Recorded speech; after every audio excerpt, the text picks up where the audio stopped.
Hi అండి, welcome to my YouTube channel tasty foods. నేను మీ పార్వతి. మీరందరూ ఎలా ఉన్నారు? నేనైతే చాలా బాగున్నానండి. నా వీడియోస్ అన్నీ మీకు రావాలంటే please like, share, comment and subscribe to my channel. ఈరోజు నేను కమ్మని పెసరపప్పు గోంగూర చేసి చూపించబోతున్నానండి. పెసరపప్పు ఒంటికి చలవ చేయడంతో పాటు తొందరగా కూడా అరిగిపోతుందండి.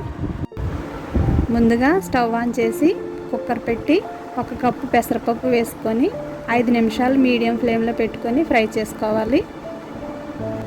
పప్పు ఇలా ఫ్రై అయిన తర్వాత 2-3 సార్లు వాష్ చేసుకోవాలి.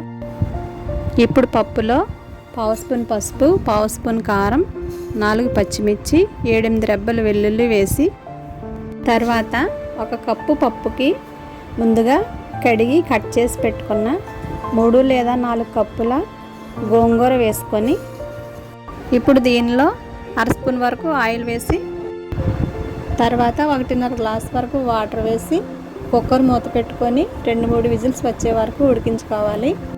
స్టీమ్ పోయిన తర్వాత కుక్కర్ మూత తీసి గరిటతో ఒకసారి పప్పు గోంగూర కలిసేలా కలుపుకోవాలి.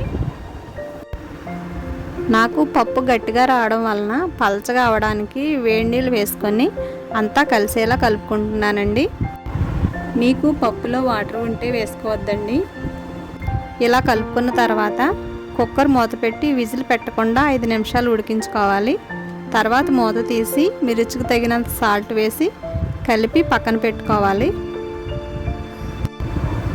తర్వాత స్టవ్ మీద బాండీ పెట్టుకొని వేడయ్యాక 1 స్పూన్ ఆయిల్ వేసుకొని 1/2 స్పూన్ ఆవాలు, 1/2 స్పూన్ జీలకర్ర, 2 ఎండుమిర్చి, 7-8 రెబ్బలు దంచిన వెల్లుల్లి వేసుకొని కొద్దిగా కరివేపాకు వేసి వేయించి ఇప్పుడు స్టవ్ ఆఫ్ చేసి తర్వాత కుక్కర్ మూత తీసి పప్పులో ఈ పోపు వేసుకొని బాగా కలుపుకోవాలి.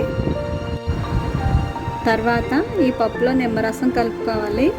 పెద్ద నిమ్మకాయ అయితే సగం వేసుకోండి, చిన్న నిమ్మకాయ అయితే 1 కాయ ఫుల్గా వేసుకోండి. పెసరపప్పులోకి నిమ్మరసం వేస్తే చాలా బాగుంటుంది. అంతేనండి, కమ్మగా ఉండే పెసరపప్పు గోంగూర రెడీ అయిపోయింది. మీరు కూడా ట్రై చేసి ఎలా వచ్చిందో కామెంట్స్లో చెప్పండి.